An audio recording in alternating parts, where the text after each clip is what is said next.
அதேபோல் நாடாளுமன்ற தேர்தலுக்கான கழக பணிகளை ஒருங்கிணைக்கவும் மேற்பார்வையிடவும் ஐவர் குழு அமைக்கப்பட்டது. அந்த குழுவில் KN நேரு, RS பாரதி, ஏவா வேலு, தங்கம் தென்னரசு, உதயநிதி ஸ்டாலின் ஆகியோர் என்னால் நியமிக்கப்பட்டார்கள்.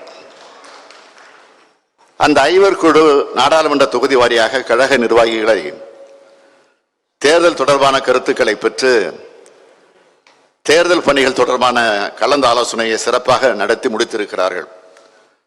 அவர்களுக்கும் தலைமை கழகத்தின் சார்பில் என்னுடைய நன்றியை தெரிவித்துக் கொள்கிறேன்.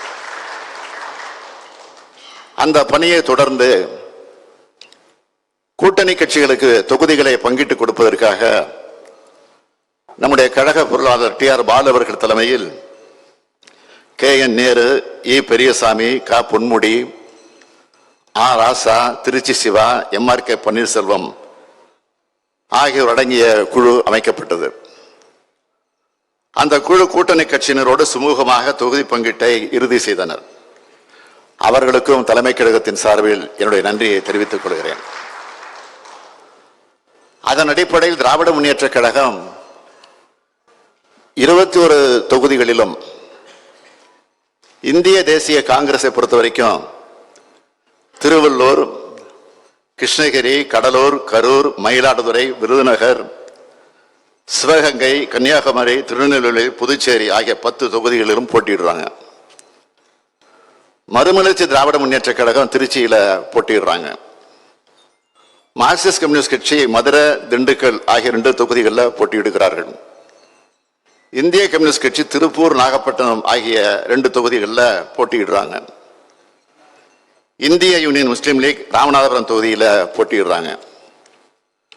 விடுதலை சிறுத்தைகள் கட்சி விழுப்புரம், சிதம்பரம் ஆகிய 2 தொகுதிகளில் போட்டியிடுறாங்க. கொங்கு நாடு மக்கள் தேசிய கட்சி நாமக்கல் தொகுதியில் போட்டியிடுறாங்க. ஒன்றியத்தில் பாஜக ஆட்சியை அகற்றி இந்தியா கூட்டணி ஆட்சி அமைக்கணுன்ற உன்னதமான ஒற்றை எண்ணத்தோடும் தோழமை உணர்வோடும் இந்த தொகுதி பங்கீடுகள் செய்யப்பட்டு தேர்தல் பணியை நாம் தொடங்கி இருக்கிறோம்.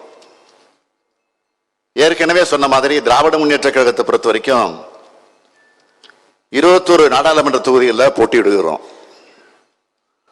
அதுக்கான விருப்ப மனுக்களை வழங்கி இருந்தோம். விருப்ப மனு அளித்தவங்களை கடந்த 10ஆம் தேதி தலைமை கழகத்திற்கு அழைச்சி நானும் நம்முடைய பொதுச் செயலாளர் அண்ணன் துரைமுருகன் அவர்களும், பொருளாளர் TR பாலு அவர்களும், முதன்மை செயலாளர் KN நேரு அவர்களும் அழைச்சி அவர்களோடு கலந்துரையாடினோம். தொகுதிகளுக்கு உட்பட்டிருக்கக்கூடிய மாவட்ட செயலாளர்களையும் கலந்து பேசினோம். வேட்பாளருடைய தகுதி, கள நிலவரங்களை ஆராய்ந்து பார்த்து வேட்பாளர்களை தேர்வு செஞ்சிருக்கிறோம்.